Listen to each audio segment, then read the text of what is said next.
Le niveau du fleuve ne cesse de monter et pourrait atteindre un pic vendredi. En attendant, les musées parisiens prévoient le pire, pour protéger au mieux leur collection.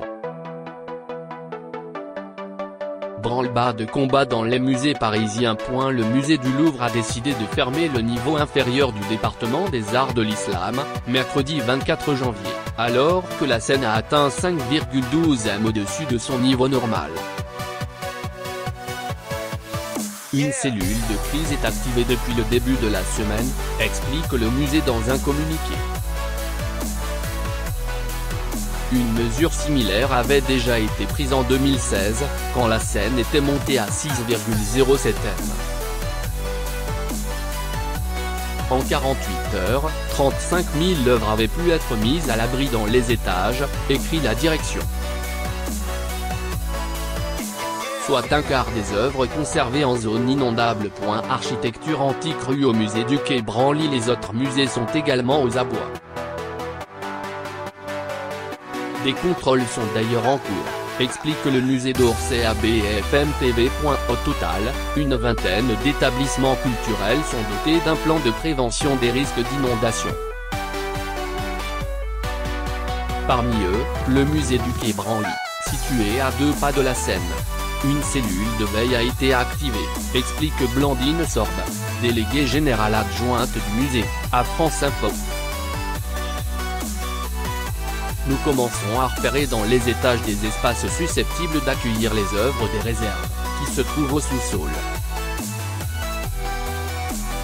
Ouvert en 2006, ce musée dispose de technologies récentes pour lutter contre les crues. Une paroi moulée est notamment enfouie à 30 mètres sous terre, et son système poreux permet de limiter la pression pour éviter qu'elle ne cède. Le jardin dispose également de reliefs et de structures en argile pour retarder l'avancée de l'eau, ainsi que d'un système de bâtards d'eau, des digues, et de voiles de béton, des parois verticales, sur certains bâtiments. De ce point de vue-là, nous nous considérons comme relativement chanceux, résume Blandine Sorbe. Déplacer les œuvres seulement en cas d'alerte. Un certain nombre des 300 000 œuvres des réserves sont placées sur des chariots, et certaines ont déjà été prépositionnées sur eau pour une évacuation en urgence. Les réserves sont classées en 3 groupes de priorité, selon plusieurs critères, dont l'intérêt patrimonial ou scientifique, la maniabilité, le matériau. En cas d'urgence, les chefs d'œuvre doivent pouvoir être remontés en moins de 6 heures.